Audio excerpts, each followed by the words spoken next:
Hey everyone, here's how I made the bracers for my Aela the Huntress cosplay from Skyrim.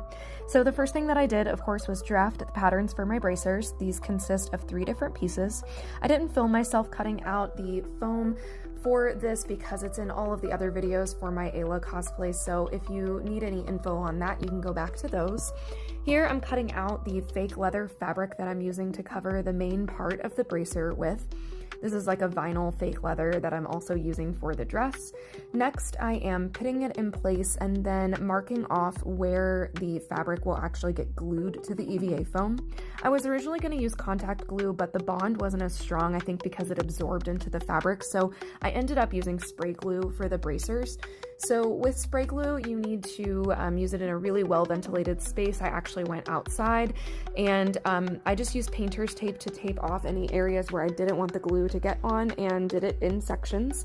So after everything is glued, I'm using my Dremel to create the hammered metal texture. This is on all of the armor pieces for Aela, so this is basically just a continuation of that same technique that I've used in my other videos so far.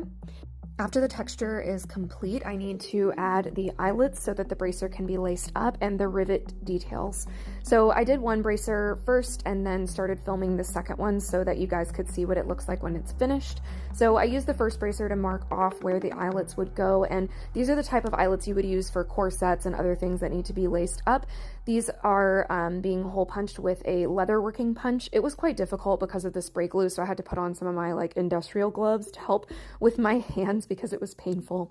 Anyway, so I used super glue to attach the eyelets because I really needed them to make sure they would stay in place with all of the lacing that's going to happen. For the rivets, I was actually able to use the front and back pieces for these. If you guys remember from my hip armor video, I did have to super glue those as well because the foam was so thick. Here the foam is thinner, so I was able to put in the rivets as intended. After everything was set in place, I did use a hammer and the eyelet tool to get everything super secure, and that's it for now. In my next video, we'll make the jewelry pieces.